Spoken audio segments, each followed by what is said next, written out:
Mr. Brandstatter, working in the garden. This is the last weekly video challenge. I haven't done one in a couple weeks. We're almost done. Weather's beautiful. Dogs in the garden.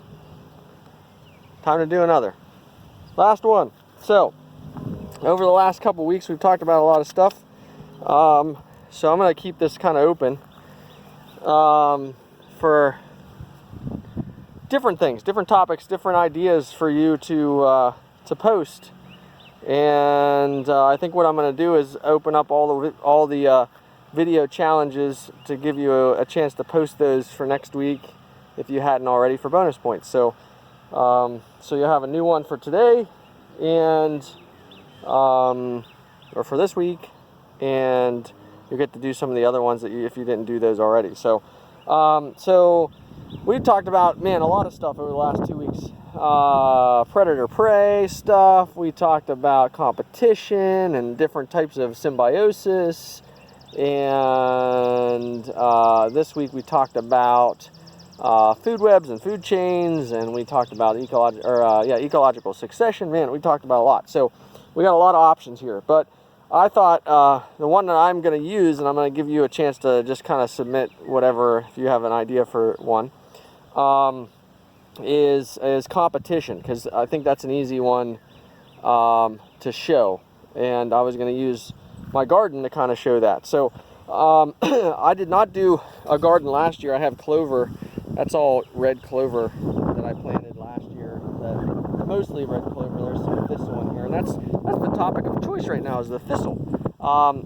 And thistle is a nasty plant that if it starts to grow in a garden or a flower bed, or it can be a problem. And if you don't know what thistle looks like when it's immature, it looks like this right here. Okay, and you could pull it out with your fingers. You just got to be careful because it's a little spiny. But if you can get a good grip on it, you can usually pull it out, and it looks like that. Got a nice big taproot, as we call it. And the problem is, if you let this go to seed, one plant can produce easily thousands of seeds, and then those seeds get blown all over the place, and then they replant. And that, unfortunately, that's what happened to my garden, because I didn't do it for a year, and I wasn't keeping up with it. And now you can see there's thistle everywhere. I got it, all through here. And so what I'm doing now is going through and pulling that up. And unfortunately, thistle can be a really big competitor for other plants, especially when they get big, and they can push other stuff out. So right now it's competing with my asparagus. That's all asparagus. I have all my asparagus planted right here. You can see one coming up here. Actually, I should probably pull that, because that can be good to eat. And a rock there, throw that out. So that's an idea for you. You can show competition, something competing with other things for light, space, food, water, something like that. You could find an example of predator prey. Off the top of my head, I can think of a good example here of maybe a spider with like a fly or some kind of a bug in their web. That would be a great example. If you could find something like that. Symbiosis. I mean, you're not going to find a ton of stuff with symbiosis in where we live.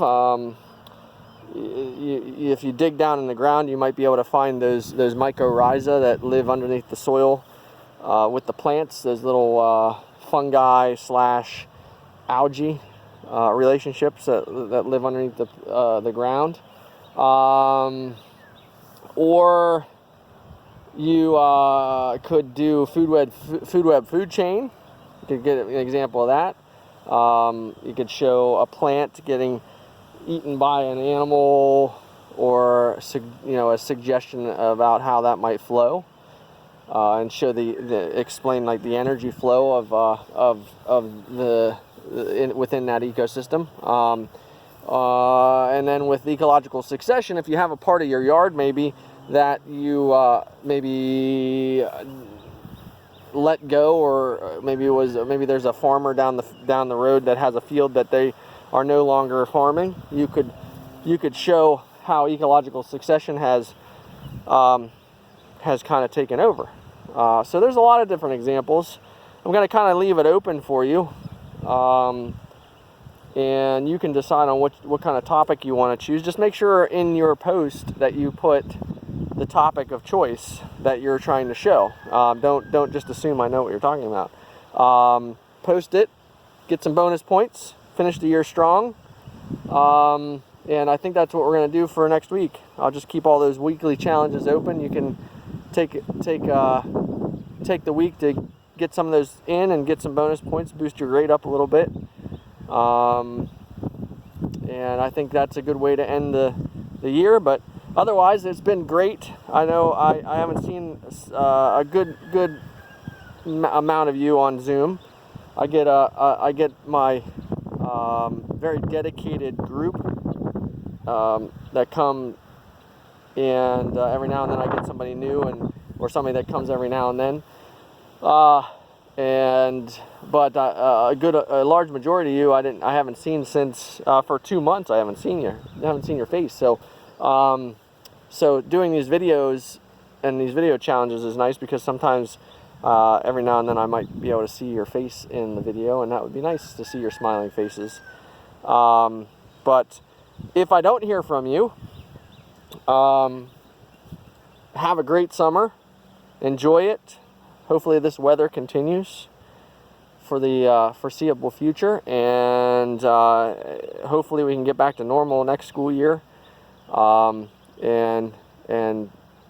start to enjoy life as normal as we can, because I know for sure I am done with this. I know you're done with this, and I know that getting back to normal is going to be difficult, but we need to do that. We need to get back to normal, but we need to do it safely. We need to be smart about it, and so hopefully the people that are making the decisions and doing what they need to do to get us back to normal are gonna do so in a quick and efficient way, but a smart way. So that's my take on things. Post your video, and it was great having you in class. Unfortunately, that was cut short, but hopefully you enjoyed the online experience as much as possible. I tried to make it as seamless and somewhat entertaining as I could. So hopefully that was good for you too. So, but yeah, take care and be safe, be healthy.